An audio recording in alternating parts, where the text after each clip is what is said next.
Politica all the way. Politica all the way. Politica all the way.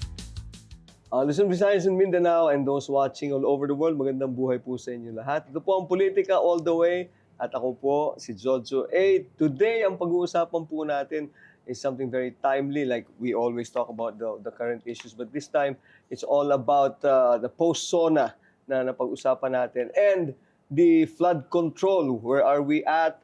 Nasaan na ba tayo? At yung mga possible na disasters that may be coming because of late, meron na namang nangyari sadly sa Japan. And then I think yesterday or this morning again, no, meron na namang earthquake tayong naramdaman. And yung bang para lang tayo to put in the know kung anong mangyayari at mga dapat nating isipin kung ang dapat gawin just in case ito man ay mangyari in areas and location and so on and so forth. And we have one who is an expert in that. He is the Dean Professor of the University of the Philippines National College of Public Administration Governance, UP-NCPAG. He also holds a PhD in Urban Engineering and Master of Environmental Studies from the University of Tokyo, Japan. Among his expertise ay public administration and governance, disaster risk reduction and climate change adaptation, and so on and so forth. Marami to, pero buti pa makipagkwentuhan na tayo sa ating guest, Dean Christopher Berce. Dean, hindi ko pa pinasok muna yung parang gwapong-gwapong dating. No? Kailangan makita muna nila. Magandang, ano ba to, umahapon? Lahat ng Umaga, oras. gabi, no? Oo. So, sige. Yeah, thank you, Jojo. And it's my honor to be here. The honor is doubly mine.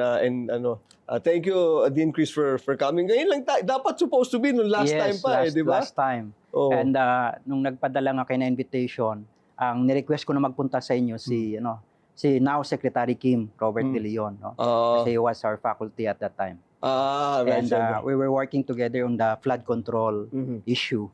And he was the one feeling ko ang mas capable to talk about it. And true enough, nakita naman natin na nasa DBM na siya ngayon, and hopefully things will get better with him at the helm. And precisely how I put it most often dito sa show natin, Dean Chris, lagi kasi dito, ang Malacanang kasi nanonood sa atin eh. Kaya alam niya na kung hindi ako pwedeng mag-guest ng hindi magaling. Kaya, di ba? Kailangan the best of the best lagi. Bonus na lang yung gwapo. Okay. Dean Chris, it's interesting to know, mga kaibigan, no? Si Dean Chris is had extensive studies and learnings that came from when he was in Japan, no? Doon ka talaga sa Japan nagsimula. Tell us about this muna. I spent maybe almost 80 years, no? Oh. I did my masters, nag-masters ako in environmental engineering.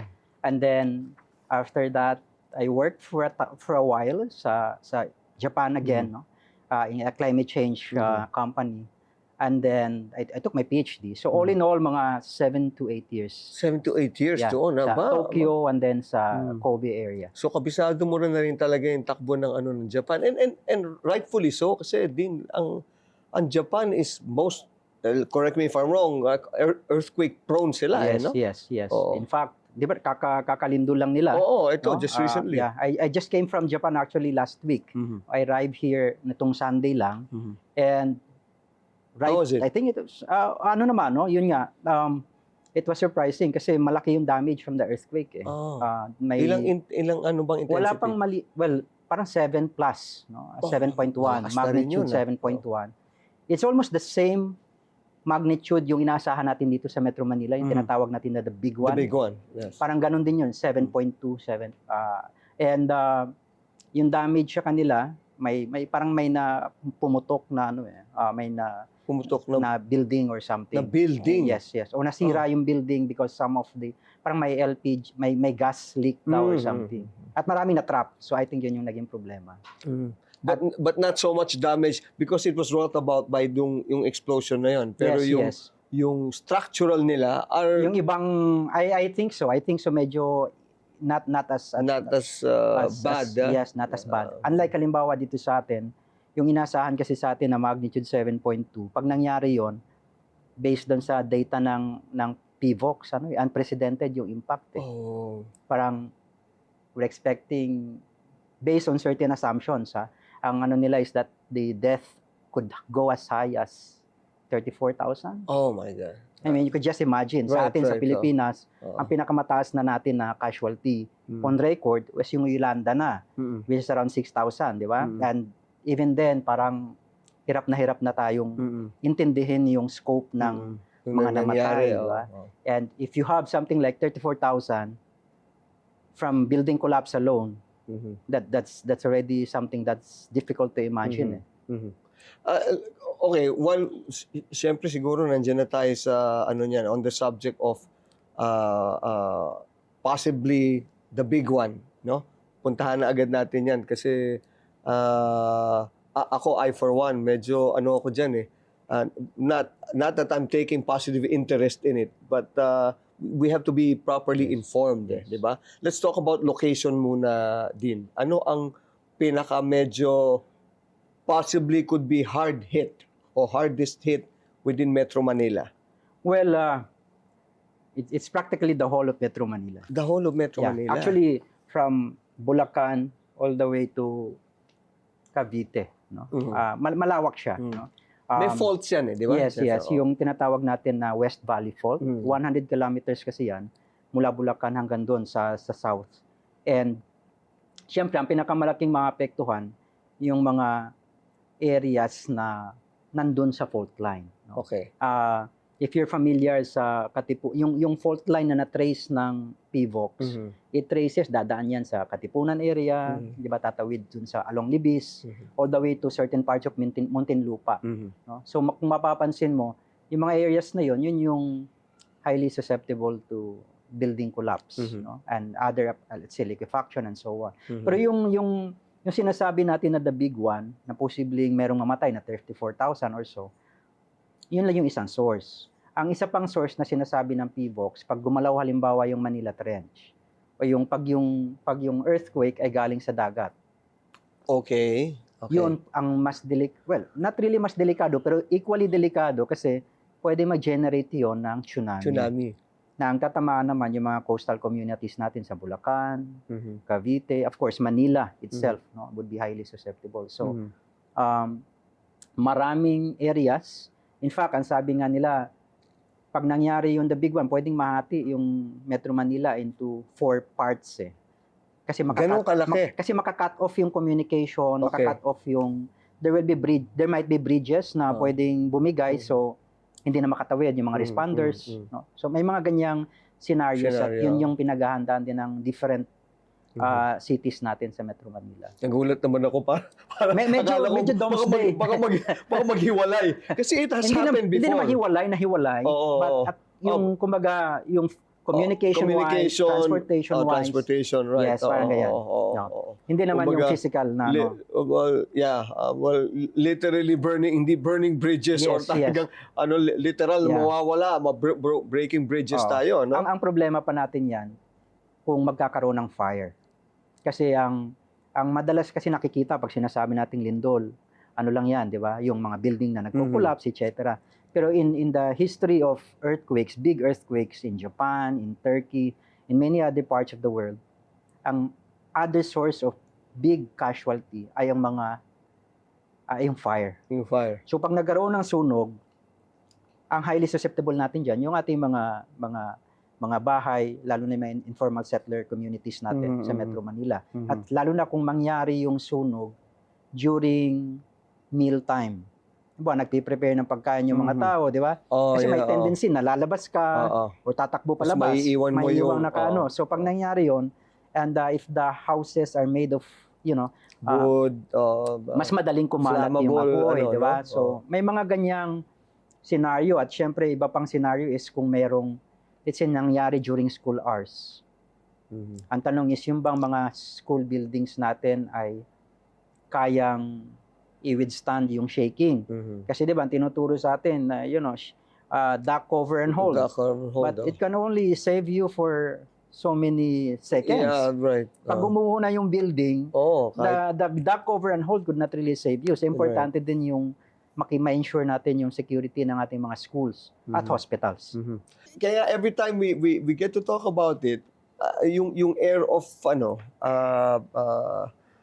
yung feeling mo of helplessness is put to the table and more enhanced kasi wala one, there's no element of time. Buti sana if you can see it coming from afar, no? You cannot Unlike Diba? typhoon. Pag typhoon, Yes, malalaman mo. pwede mo sabihin, in 2 or 3 days, papasok na yung low pressure area na yan, o be mindful of the things that you need to do, blah, blah, blah, and so on and so forth. Di katulad dito, nagkikwentuhan tayo, biglang, uy, ano na to, mararamdaman parang mo na lang. nung earthquake nung nakaraan, di ba? Nasa bahay ka lang, naliligo. Biglang ang gagawin mo. Di ba? Kaya, pero, okay, from Dean Chris, yan, what would you do if, like for instance, now, biglang lumindol. Tama yun. Yung duck hole and cover muna, di ba? Yun muna. Once na mag-settle, I don't know, we have to go to an open space. Kasi Space. Yun yung pinaka-safe na pupuntahan natin. I suppose, hindi ko lang alam kung may assembly area ba rito eh. But generally, kung wala, you go to an open space. Make sure mo lang na huwag ka sa gitna ng kalsada kasi baka masagasaan ka naman, nakakahiya din yun. Diba? So, go to an open space, siguro yung mga park area, mga parke. I mean, that's a good one. Make sure lang na walang falling debris, etc. Okay. Kasi I think we have a case before. I used to live in Eastwood. Nagkaroon ng earthquake and then bumaba kami from the higher floors. No? Tapos nakalabas na, nung nasa baba na kami lahat, it so happened na may nalaglag na parang bato or something from the top, no? Tipak. May natamaan kasi too close to the building yung pag ano eh. So you have to move away a to certain distance from the building. Yeah, you have to be vigilant also. Alert. Right. Siguro, wag mo nang mag-video or lumilindol dito. Yun yung typical, di ba? Hindi ka habang nag-evacuate, bumababa sa hagdan, di ba? Tapos yung pala, tapos bigla ka nang dapa sa hagdan. Mas nakakahiya yung pag nasugatan ka dahil doon, di ba? Tama. Nakaligtas ka nga sa lindol, nadali ka naman sa... Tama naman yun. So, yung mga nanonood at nakikinig sa atin, makinig kayo, expert na yan, ha? You start off with the usual duck, and hold, pero be mindful of the surroundings. Saka be very vigilant. So, huwag na muna selfie, di ba? Mga nagbi-video. Kasi Video pa kayo or something. Di ba? Kasi pag nag-video ka, you get blindsided by what's happening around you. Pwede may malaglag na electric fan sa iyo, final destination ka pa.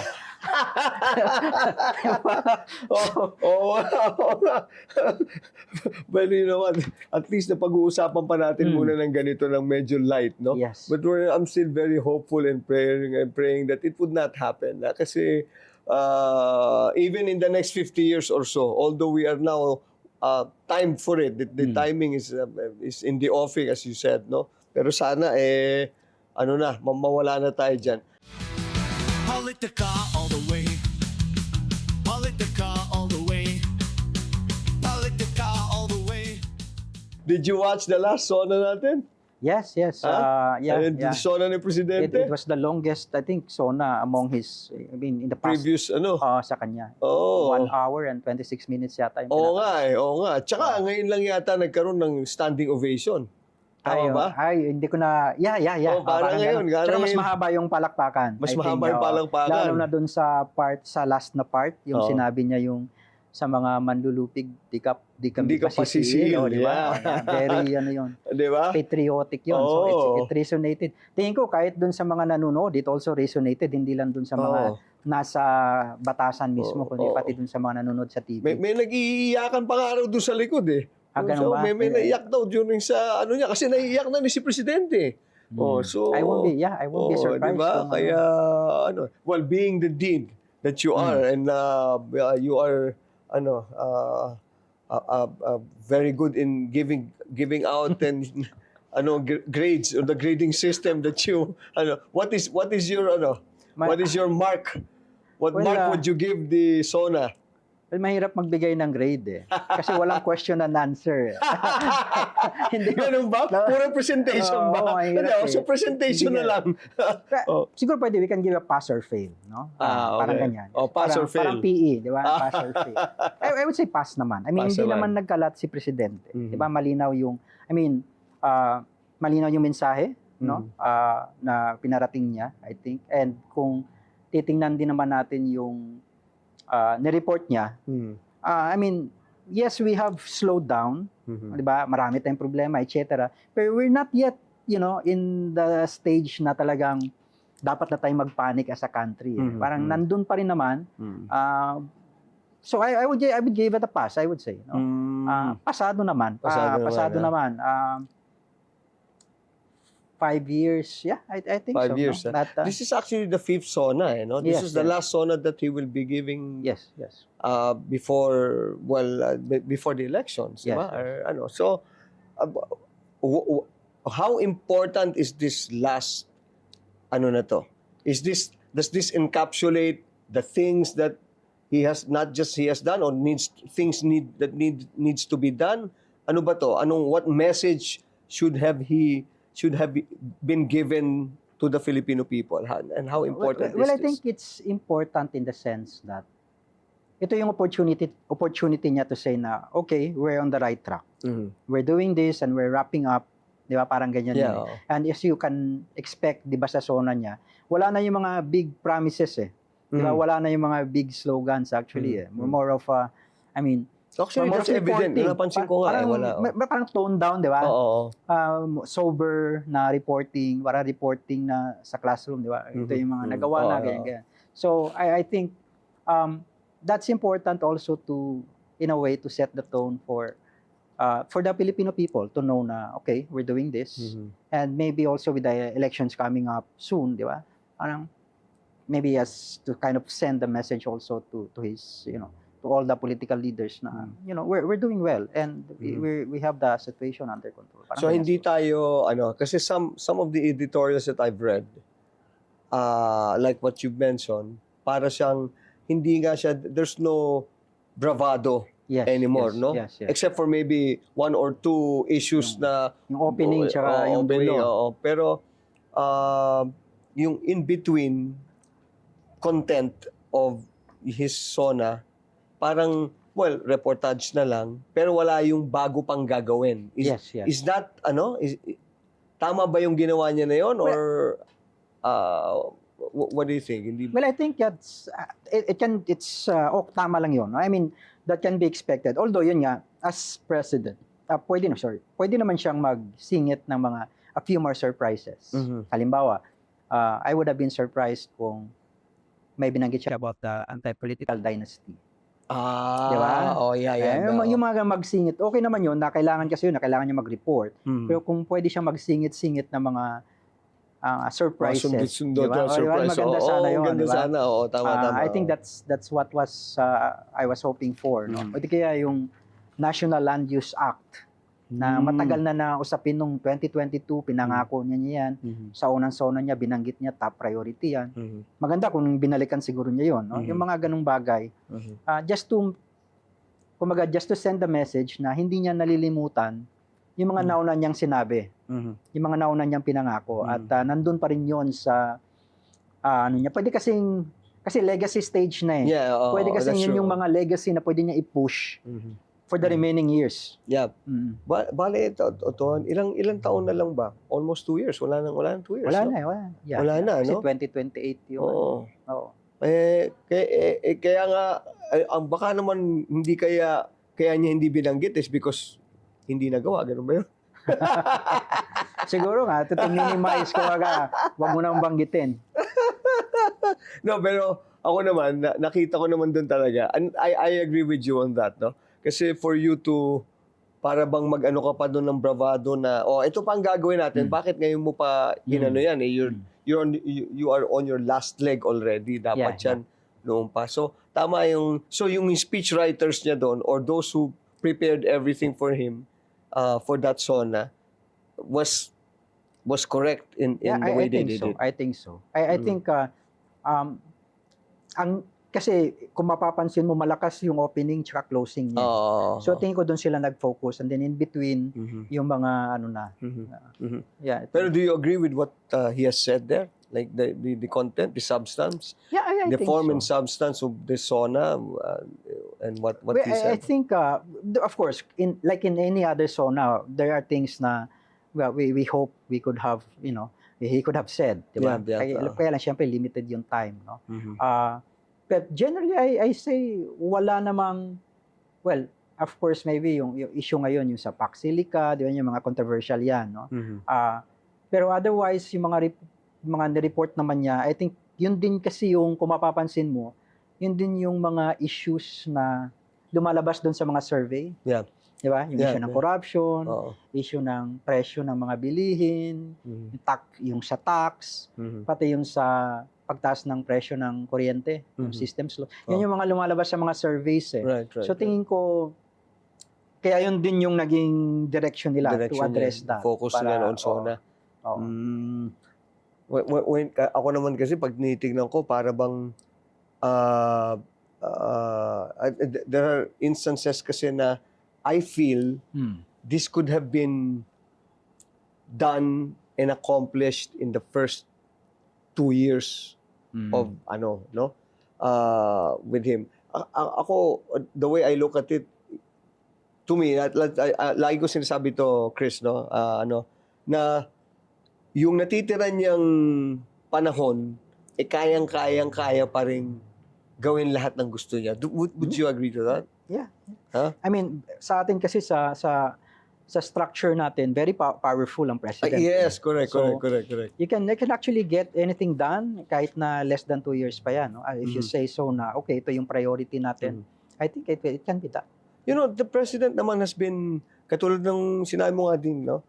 Okay naman, nireport niya na lahat, and of course, he has accomplished this already. Pero ba't kaya, yung trust rating siya, medyo hindi pa rin, Politica all the way.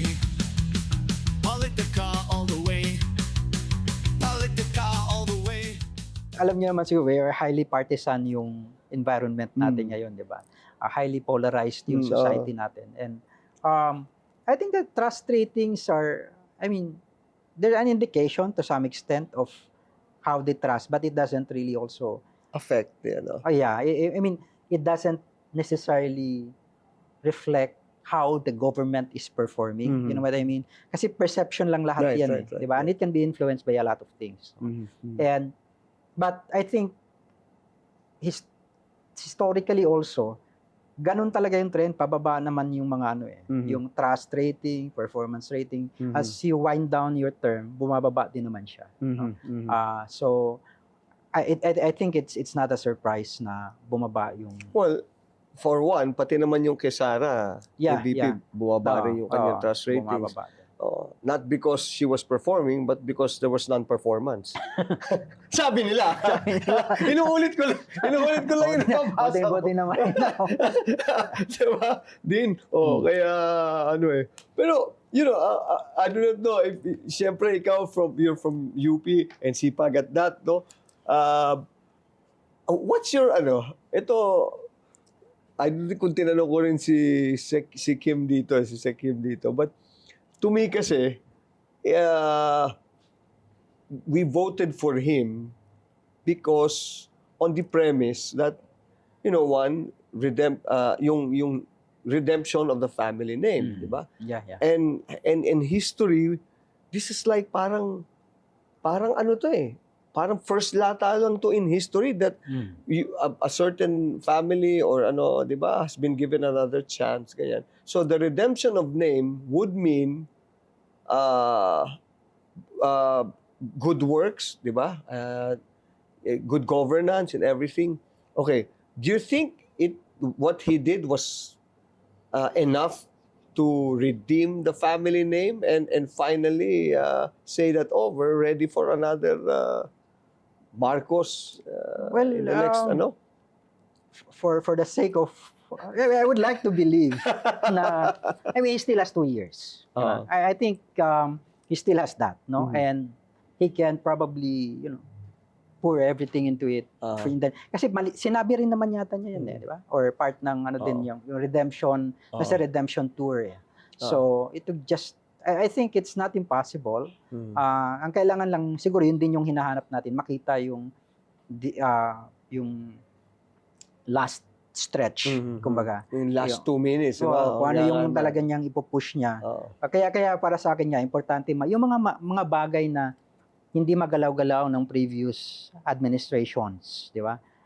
Since after EDSA, yung usapin ng political dynasty, yung usapin ng party list, no? Kung yung mga bagay na yon ay mabago niya, that in itself can already be a legacy redefining kung magawa niya o di kaya yung usapin ng ill-gotten wealth, halimbawa, yung meron talagang magagawa doon at gagawin niya. I think that would mean a lot in terms of yung kanyang redemption, no? Nung family name, supposedly, di ba? Maraming, like I said, you still have 2 years. I think it would be premature to say na, or it would be difficult to say na kung sapat na ba o hindi, no? But he still has those 2 years. Well, I agree with you on that, no? Kasi anytime, sabi nila, kung gusto mo, maraming paraan. Kung ayaw, maraming dahilan. And I sincerely believe that the president is he's a good person. He's a good guy. I've met him a couple of times over. Yung heart niya is parang sabi nga, parang masyado daw mabait, kaya gano'n na lang. Medyo, but again, of course, he's like he mentioned in the SONA, he's not the father, the president of a family. He's the president of the country, no? And siguro, a year or 2 of what's left with this administration is sufficient for him to make drastic decisions and drastic moves, di ba? Yeah, we might be in for a surprise, di ba? Hopefully, no? We don't know, di ba? Katulad na sinabi mo kanina, dapat mayroong mga yung mapasok-pasok. Hindi natin alam kasi napaka-highly dynamic din ng political situation natin, di ba? With all the issues about impeachment, mga challenges na kinakaharap natin, climate change, etc. As a political leader, I would imagine you can easily pivot one way or another, depending on how you would like to take on these issues. What can you say about the present crop of senators that we have now during the impeachment? Have you been following? Well, they're all duly elected by the people, so I would say so, that's democracy basically. That's how naman, di ba? And on the other side, just for the sake of argument, we can also say na we've had also, kumbaga, we've had lawyers in the past also. That's correct. Sabi naman ng mga tao, wala din namang nangyari. So, kumbaga ako, I don't make judgment. I respect the will of the people. That's what make us a functioning democracy. So, that's right. If kaya meron tayong checks and balance, di ba? At kaya it makes for a lively, di ba? Afternoon, lively afternoon coffee conversations din. Imagine mo na lang kung hindi natin. I think it helps also kasi ngayon na yung access sa kanila sa House of Reps, sa Senate, di ba nila live na kasi?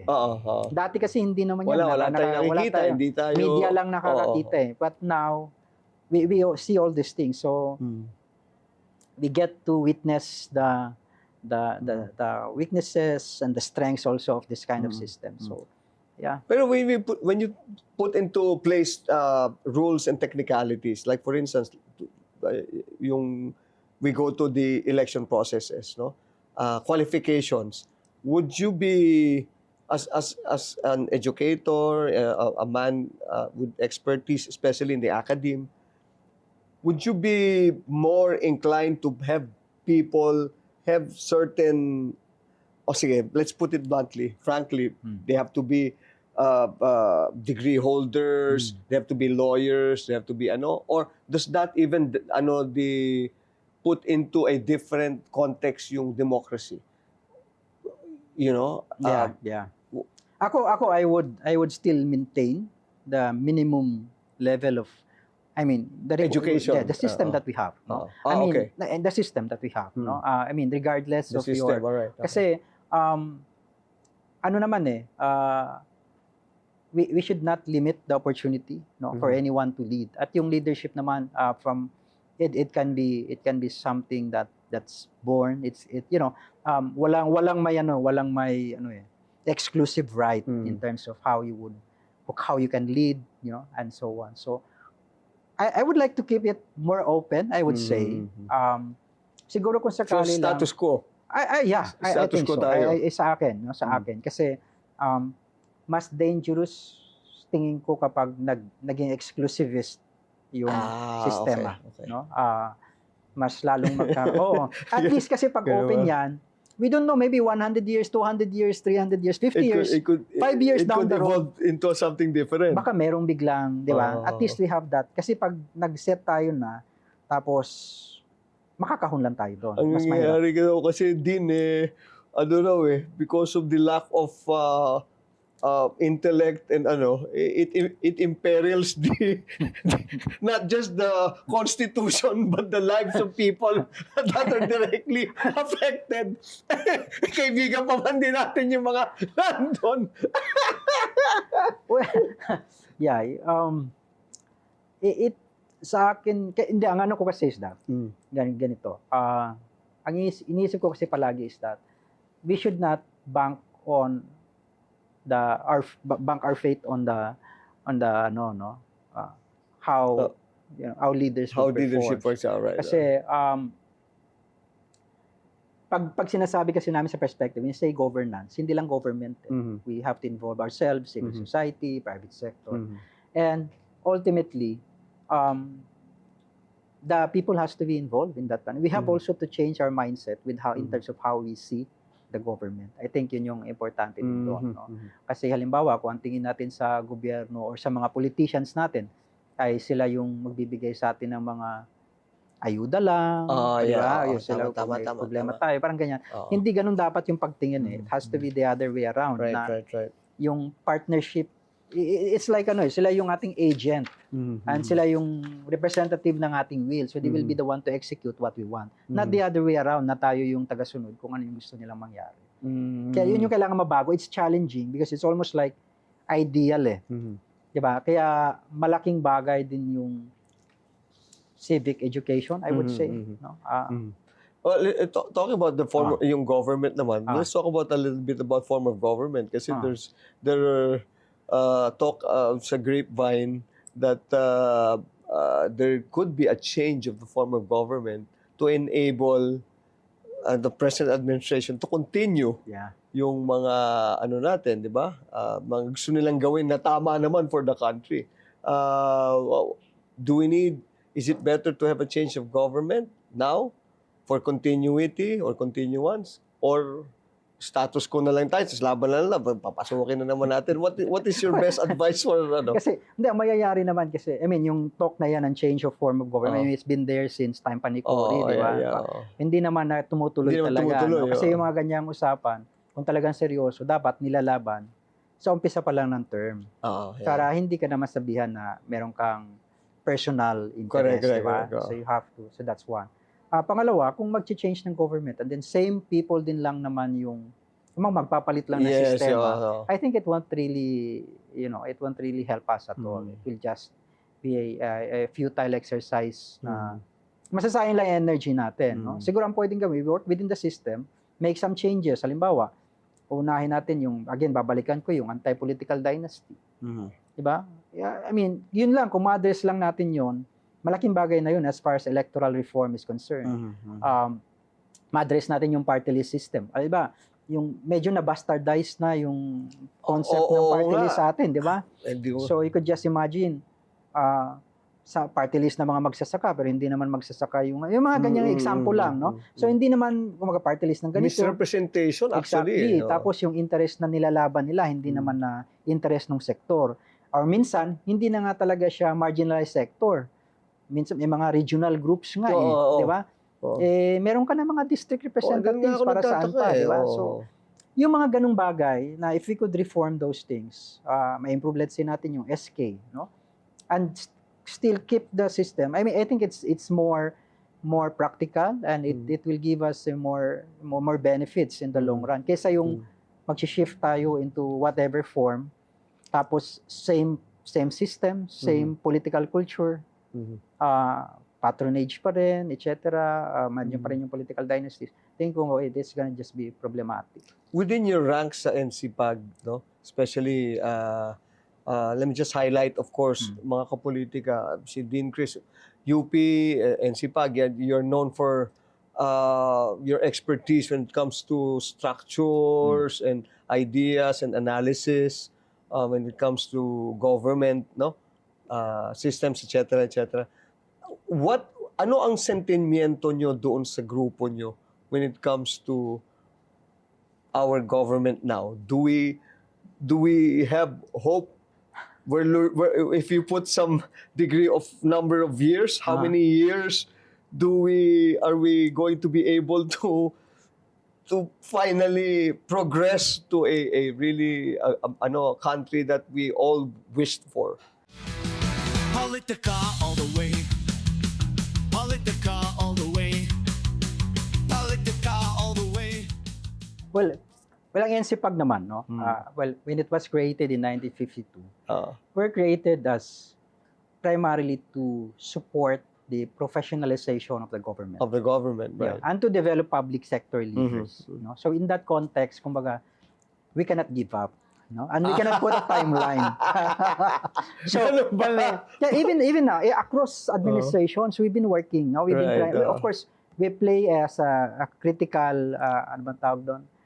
A critic, no? A social critic of the government. But at the same time, we also provide technical assistance. Kasi hindi naman pwedeng, palagi ang sinasabi na, hindi naman pwedeng tira ka lang ng tira, tapos wala kang itutulong. That's correct. Diba? So what we do, like right now, even right now, no, we're working with the Office of the President through the POECOM, yung Presidential Anti-Corruption, UN Anti-Corruption Committee, to craft our country's national anti-corruption strategy. Kasi apparently wala pa tayo niyan mula nung simula nang ginawa yung wala pa. This is gonna be the first time na magkakaroon tayo ng comprehensive na national anti-corruption strategy. And we're trying to support yung presidential UN Commission on Against Corruption Interagency Committee to help craft that. And to make sure na hindi lang siya isang government agency, but to involve all the other critical agencies to address yung different na corruption risks. No, so this will work hand in hand with the Ombudsman's office? Yes, the Ombudsman is also involved in it. The DOJ is involved in it. The DOJ. Kasi yun ang kailangan natin. We need more muscle and teeth for them. Yes, no? yes. Para mabilis, swift, direct ang and at the same time civil society and private sector. That's Kasi right, the private sector. Nakita rin natin na ang corruption naman is systemic hindi lang naman siya may supply and demand yan diba? hindi lang naman yung nasa side ng gobyerno. Meron ding nasa side ng private sector na di ba? So yun yung kailangan ma-address. Kailangan may change ng mindset. Whole of society na nga ang inano namin whole of society na dapat may change ng mindset sa private sector, sa civil society, as watchdogs, dapat meron. Sa government, syempre dapat. So, kailangan the problem is so huge, so kailangan sama-sama na lahat. So generally yung sense namin na we will not give up. We just have to keep on pushing. That's right.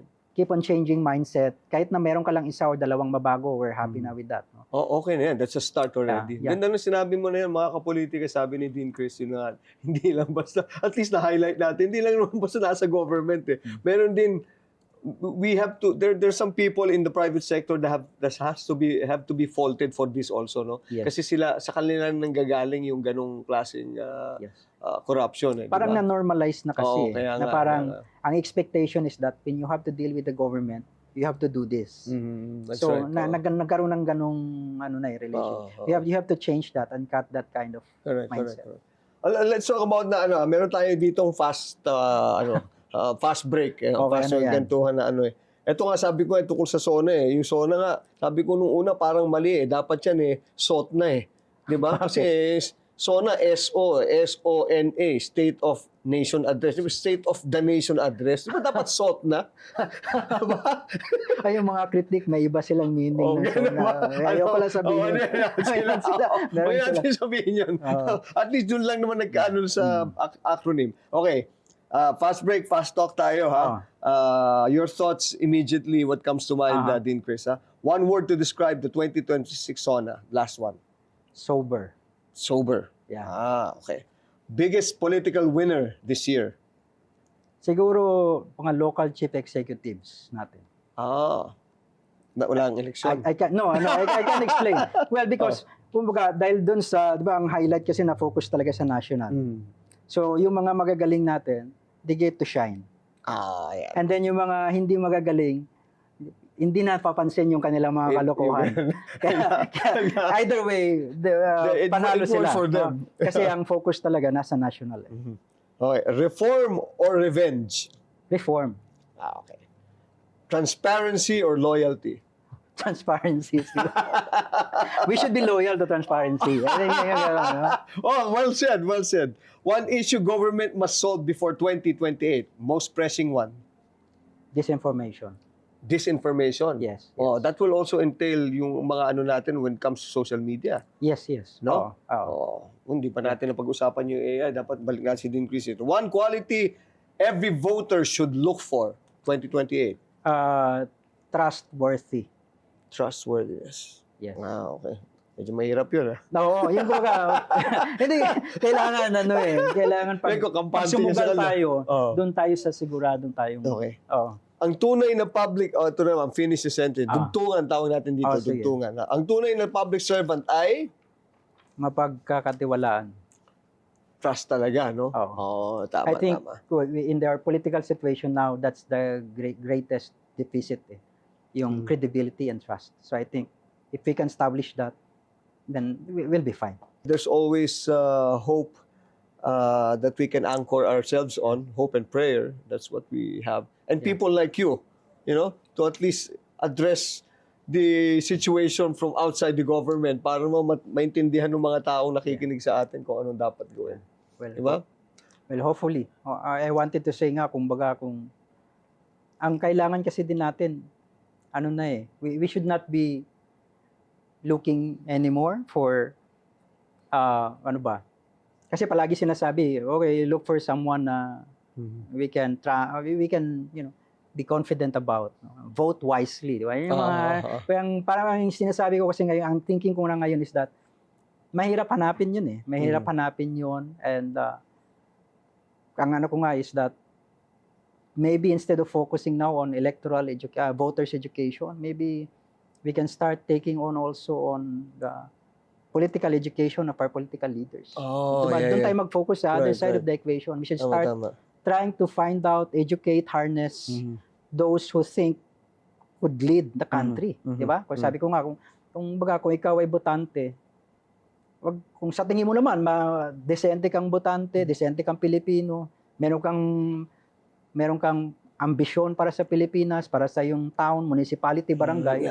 Wag ka nang umasa maghanap ng wisely done sa mga kasi kahit naman even if you vote you try to look for, let's say vote wisely, tapos yung pagpipilian mo rin naman ay wala rin magagawa yung vote wisely. Kasi sabi ko, kung sa tingin mo ikaw na yun, talk to your friends. That's right. Organize a movement, start a movement, Right. and run in whatever capacity, sa barangay, sa munisipyo, sa city, kung saan man. Yun nga yung sinasabi ni Michael Jackson na you should start from the man in the mirror. Diba? Okay. Pero I think Dean, I'm sure you agree with me on this.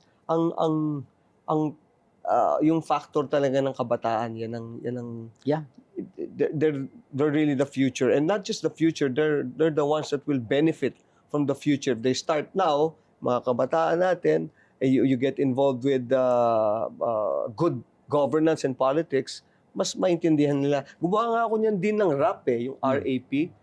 You read, analyze, and you pray for good judgment. Okay.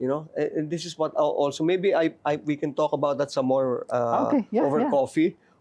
Or over brown bottles next time. You read, you analyze. Read, you analyze, and you pray. That's a rap, the kabataan rap. Okay. And that's when it comes to the choosing. I think so. Diba? Your candidate, or at least kung ikaw. Dapat malinaw kasi sa atin kung ano yung ating gusto. of the individual, ano yung That's ating non-negotiable eh. That's right, that's Dapat right. yung yun yung mag-guide sa atin sa analysis eh. Ano ba yung hinahanap natin talaga na leader? Right, Ah, right. Na pag pag hindi nag-check Hindi nag-check, oo. Pag wala sa checklist, wala maghanap na. Tapos kung wala talaga, ikaw na Ikaw tumakbo. na, tumakbo. Man in the mirror na.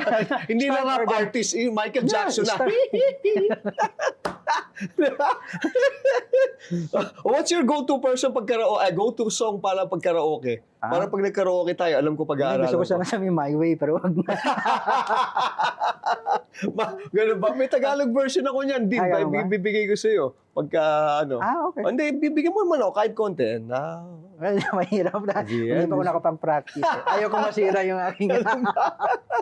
Well, maraming salamat din, Thank you, Chris. thank you. Mercy, I hope to, let's talk again one this day soon para Sige. maliwanagan ng mga kapolitika natin. Everything about politics and governance from an expert like you.